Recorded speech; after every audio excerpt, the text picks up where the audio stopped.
The room erupted in laughter when the author announced to his family that all his savings had gone towards acquiring a burned-down house in an abandoned town. Uncle Calder leaned back in his chair, a malicious smirk playing on his lips, as if he had waited his whole life for confirmation of the author's perceived failures. With a sarcastic chuckle, he declared, "Even the rats wouldn't dare live there." His mother, Ruth, pressed a hand to her forehead in despair, muttering that her son had single-handedly ruined his future. His father, Jonas, chose silence, but his grim stillness spoke volumes more than any words. His sister Mara looked at him not with mockery, but without a trace of hope either, only with anxiety and concern. The author sat at the table, feeling like the protagonist of a cruel twist of fate. However, no one present suspected one crucial detail. The old man who sold him the house had given him more than just the deed. He had discreetly slipped him a folded, time-yellowed piece of paper, whispering as if it were a secret meant only for him. On the paper was a hand-drawn map and a short phrase scrawled in shaky handwriting, "Dig where the shadow falls at midnight." These words pierced the author's memory like a sharp blade, cutting through his family's laughter and taunts. That night, he couldn't shake the persistent thoughts, the burned house, the abandoned town, and the enigmatic map from a man whose eyes held centuries of secrets. He didn't know what he was getting into, but he was certain of one thing. He would wait for the right night and start digging.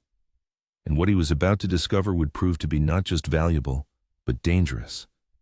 Before the author ever set foot in Ashwood Hollow, he was already burdened by a string of disappointments. At 29, he had little to show for himself beyond the calloused hands from working in a garage that barely kept him afloat. His earnings were enough for a modest apartment and cheap food, but not enough to silence the voice in his head that constantly reminded him of a life lived without purpose. This voice grew louder each time he saw his father's weary eyes across the dinner table or his mother's worried gaze. Uncle Calder never bothered with delicacy. He openly mocked, ridiculed, and constantly reminded the author that while other family members built careers, started families, and acquired property, he remained adrift, like an autumn leaf caught in the wind. In truth, he yearned for more. He wanted to believe he was capable of something significant, that he could prove to others and to himself that he wasn't just a family disappointment. When he received a small inheritance after his grandfather's death, it felt like a chance. The sum was modest, barely enough for a down payment on a humble suburban home. Everyone expected him to manage the money wisely, but the thought of acting responsibly filled him with revulsion. Responsibility had trapped him in a routine that felt lifeless. He craved a risk, a bold move that would finally pull him out of the shadow of others' expectations. It was then he learned about a property for sale in Ashwood Hollow. The advertisement sounded almost like a cruel joke. An old house in an abandoned town, burned down years ago, with no running water, electricity, or neighbors for miles around. The realtor didn't even try to sell it, calling it a plot of land with a rich history, which was just a polite way of saying worthless. Most people would have just laughed and walked away, but when he drove to Ashwood Hollow to see it for himself, the author couldn't contain his excitement. From the moment he entered the town, he felt something unusual in the air. The streets were deserted, lined with leaning buildings, broken windows, and peeling paint, like tired old men. The silence was so thick it pressed against his chest. Yet the place didn't feel dead. Rather, it felt as if it were holding its breath. Standing before the burned house, its blackened beams clawing at the sky, he felt a poignant sense of pity. Suddenly, he noticed a man standing by the gate. His name was Harlan Doss. He was wiry and weather-beaten, his eyes sharp beneath the brim of a tattered hat. He looked at the author as if he already knew who he was and why he was there. During the transaction, he was a man of few words, only saying that he had lived in Ashwood Hollow his whole life and that the town wasn't as empty as it seemed. After the papers were signed, Harlan discreetly handed over a folded map, his hand trembling, but his gaze fixed on the author's eyes. "Dig where the shadow falls at midnight," he whispered in a low voice, as if the very air might overhear their conversation. This phrase ignited the author's imagination. His imagination ran wild. He tried to convince himself that it was all empty superstition, local folklore meant to scare a newcomer. Yet, the anxiety in the old man's eyes wouldn't leave him. His warning whisper, like a plea, resonated persistently. Ethan left the shop not only with a purchase deed but also with a riddle demanding to be solved. At home, the news of the acquisition sparked a storm of indignation. His mother, as if recoiling from a blow, expressed extreme disappointment. "Ethan, can't you be sensible for once? What were you thinking?" His father, silently picking at peas on his plate, merely shook his head, radiating silent condemnation.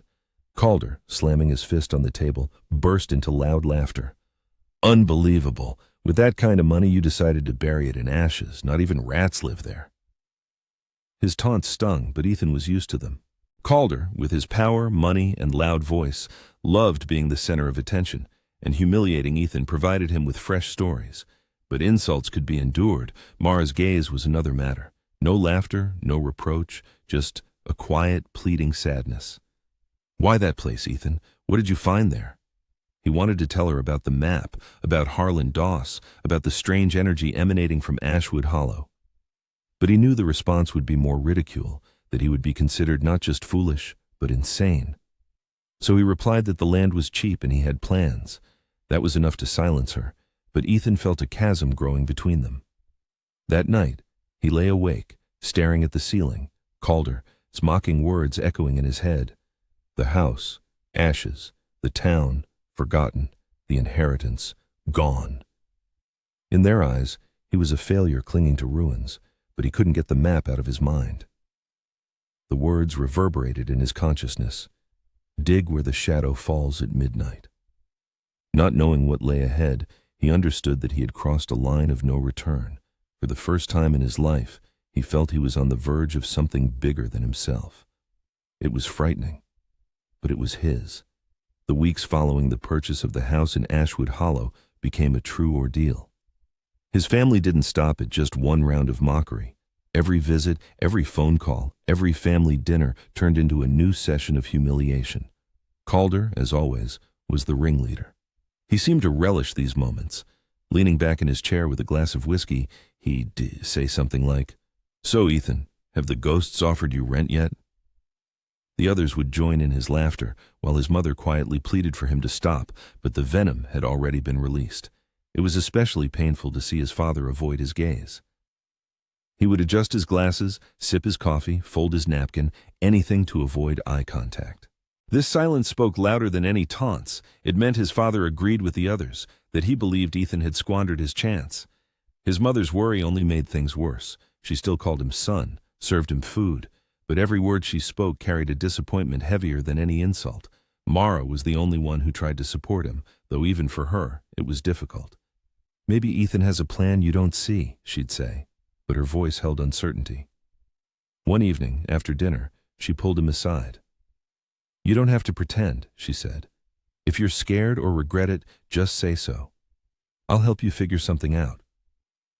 Her genuine concern hurt him more than the mockery, reminding him of his solitude. He wasn't afraid. At least, he told himself that.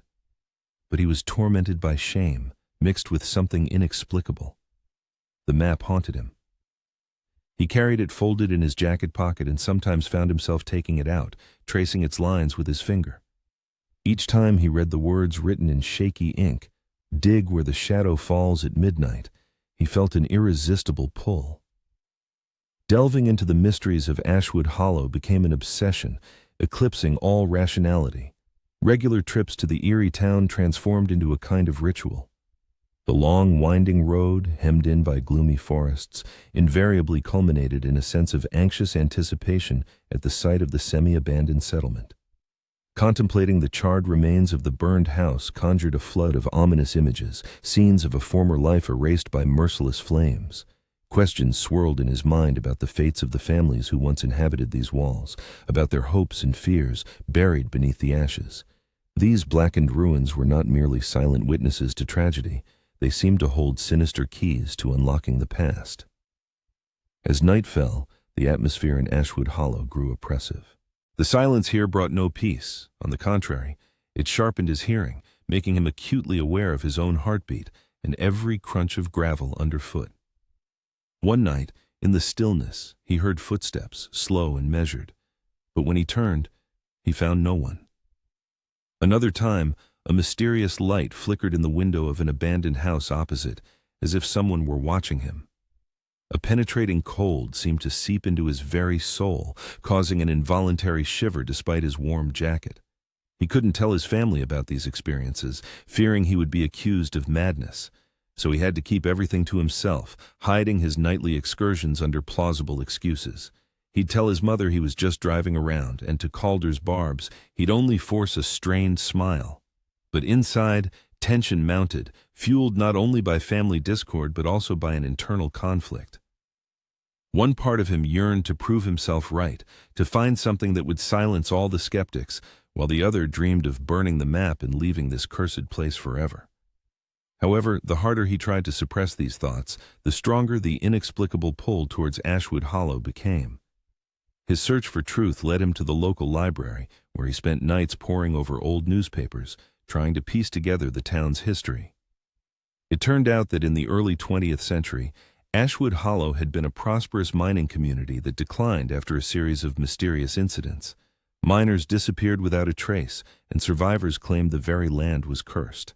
A subsequent fire, which destroyed most of the town, ultimately turned Ashwood Hollow into a ghost of its former glory. One article mentioned Harlan Doss, the man who sold him the house. In his youth, he had worked as a night watchman in the mines, and thus was not just a random local, but a witness to the tragic events. This fact gave his words particular weight, forcing him to regard them not as the ravings of a madman, but as a valuable warning. It became clear that Doss had not left the map without reason. With each new discovery, the tension grew, becoming an unbearable burden. Nightmares haunted him, painting ominous pictures, shadows creeping through ruins, a shovel plunging into the earth, something buried, waiting for its moment. He couldn't understand whether it was treasure or a harbinger of doom. Waking up was always agonizing, his body drenched in sweat, his heart pounding. The breaking point came during another family dinner, when Calder, leaning across the table, venomously declared, "You think you'll find a treasure there, become a hero? Let me open your eyes, Ethan. That place is cursed. People disappear there. You'll end up just like them, and all that's left of you will be an empty wallet and pathetic bones." Silence fell over the room. His mother gasped. Mara tried to stop Calder, but he merely smirked. For the first time in a long time, he didn't swallow the insult. He slammed his fist on the table furiously, shouting, "You'll see! All of you will see!" The words burst from his lips before he fully grasped their meaning. His heart pounded wildly, his hands trembled, but the decision was made. He would dig. After the argument with Calder, he couldn't sleep for a long time, tossing and turning in bed, staring at the ceiling. The words that had escaped his lips echoed again and again in his memory. "You'll see. All of you will see."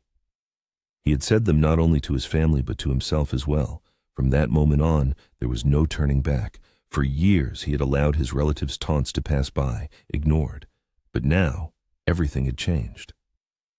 This time, he had staked his pride, his self-worth, on proving them wrong. There was only one way out: to dig. This thought brought with it a strange relief. It was no longer about treasure or the map, but about reclaiming a lost sense of self-respect. Every insult, every mocking glance had chipped away a piece of his soul. And now, he wanted to rebuild himself, presenting undeniable proof of his significance. He wanted to show them that he was not worthless, in vain. Once again, under the light of his bedside lamp, he pulled the map from his jacket pocket, like an archaeologist examining an ancient artifact. The sparse lines depicted the outline of a house and a dilapidated clock tower rising in the distance. The words scrawled below seemed to vibrate as if alive. "Dig where the shadow finds its midnight." With each second spent reading, the feeling grew that this was no cruel joke or product of a sick imagination. It was a message from someone possessing profound information. The next day, meticulous preparations began. The old shovel, gathering dust in the back of his truck, was thoroughly cleaned and sharpened to a razor's edge with a file. His arsenal expanded to include gloves, a powerful flashlight, and a thermos of scalding coffee. He didn't forget a cheap camera, intended, he convinced himself, to document any potential findings as irrefutable proof. This ritual of preparation was calming, providing much-needed focus. In the evening, Mara called. He hadn't shared his plans with her, but she knew him too well. "You're not going back there tonight, are you?" Her voice held a mix of fear and resignation, as if she already knew the answer. "I have to," he replied firmly. "No, you don't. Ethan, listen to yourself. Some old man gave you a map with a cryptic message, and you're treating it as gospel. You could get hurt, or worse. Please don't do this alone." Her words trembled, but they struck a nerve. Part of him longed for her presence, for someone to believe he was right, but he couldn't put her in danger. So he lied. "I'm just going to look at the house. That's all." She didn't believe him. Not entirely. "Promise me you'll be careful," she whispered. "I promise," he replied, knowing he was doomed to break that vow. As night fell, he headed for Ashwood Hollow. The forest, like a living entity, swallowed the road, and the tree branches scratched against the truck's body, as if trying to stop him.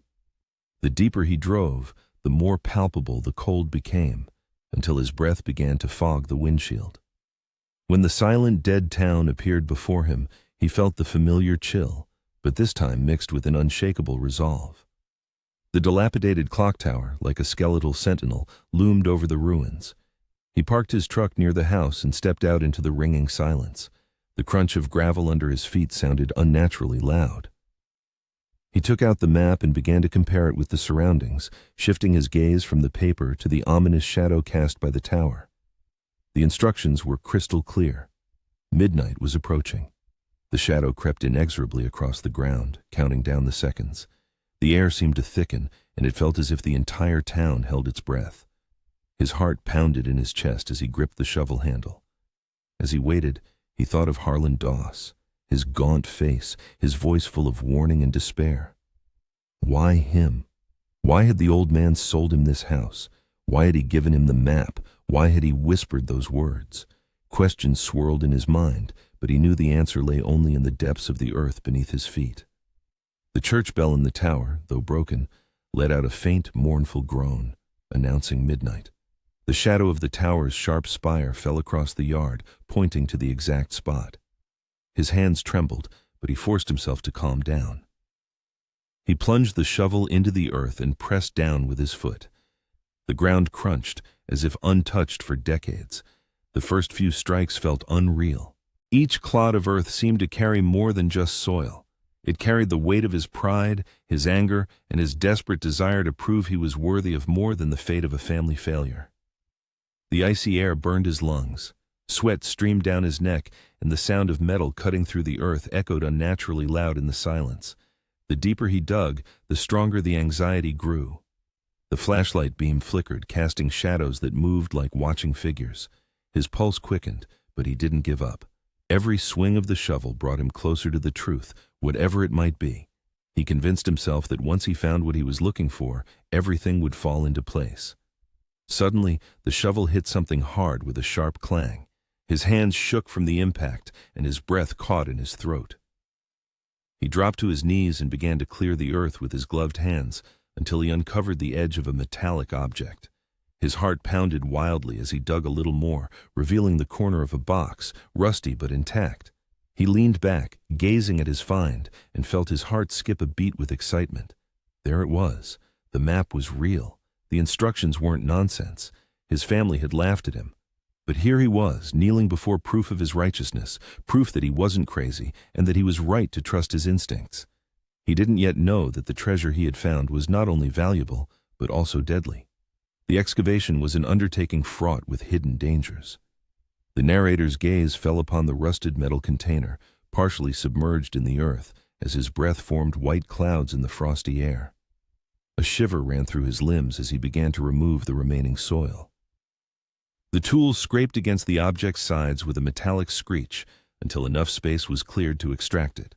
The weight of the find proved to be more significant than anticipated, as if it contained something more than just the imprint of time. Under the flashlight's beam, traces of dirt became visible on his gloves, and his pulse beat a persistent rhythm in his ears.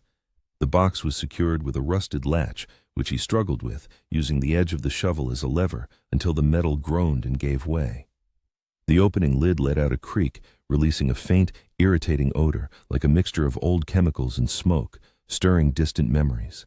Inside, wrapped in decaying fabric, were stacks of ancient papers, a set of small glass vials containing a faintly shimmering black powder, and at the very bottom, a leather journal weathered by time. At first, the narrator felt triumphant. This was it, proof of his intuition, confirmation that the map had led to something hidden and significant. He picked up one of the vials, holding it to the flashlight's beam.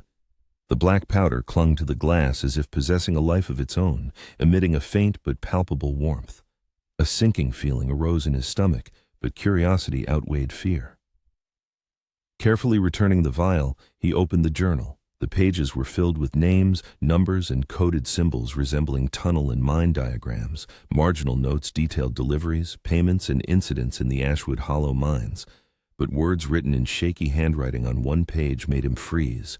This powder must under no circumstances leave the earth. Its exposure to light will lead to catastrophe.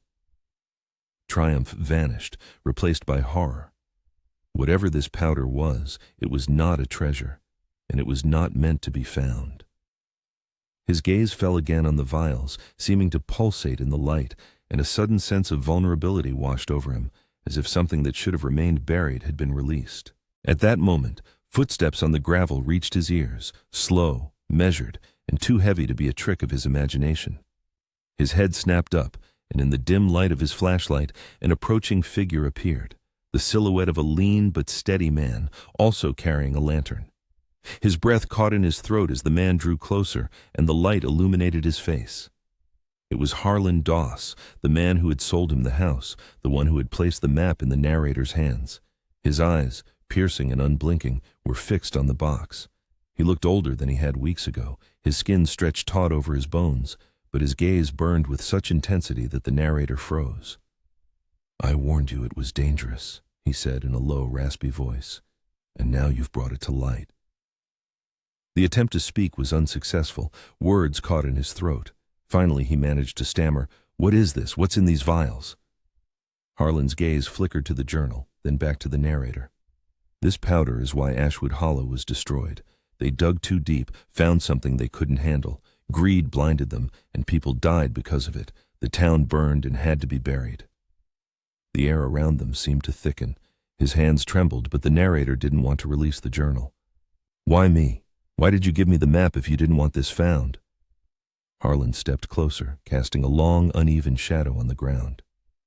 "I'm dying, and someone had to know, to understand the danger. But I didn't think you'd actually start digging. I thought you'd laugh at it, like the others. Now they'll know it's been disturbed." A cold dread pierced his body. "They? Who are they?" Harlan shook his head, the lantern light flickering on his gaunt face. "Those who profited from this, those who swore to keep the truth buried. Now you've attracted their attention. They will come. And then it won't just be you in danger." His heart tightened, thoughts racing. The weight of the box, the strange warmth of the vials, the warnings in the journal, it all pressed down on his shoulders. His family had mocked him for spending his savings, but they had no idea that what he had discovered could consume far more than money. It was no longer about proving himself right. It was about survival. His gaze fell again on the box, on the papers and vials, faintly glowing in the flashlight's beam, and for the first time, he wished he could put everything back in the hole and bury it forever. But it was too late. The earth had been disturbed, the secret uncovered, and Harlan's words made it clear that reburying it could not reverse what had already been set in motion. The wandering wind, like a ghost, swept through the time-worn ruins, causing the charred remnants of the former house to tremble. The flickering flame of the lantern cast eerie shadows, dancing on the trenched earth. Harlan fixed his gaze on the narrator, and his voice, muffled to a whisper, carried more weight than any shout.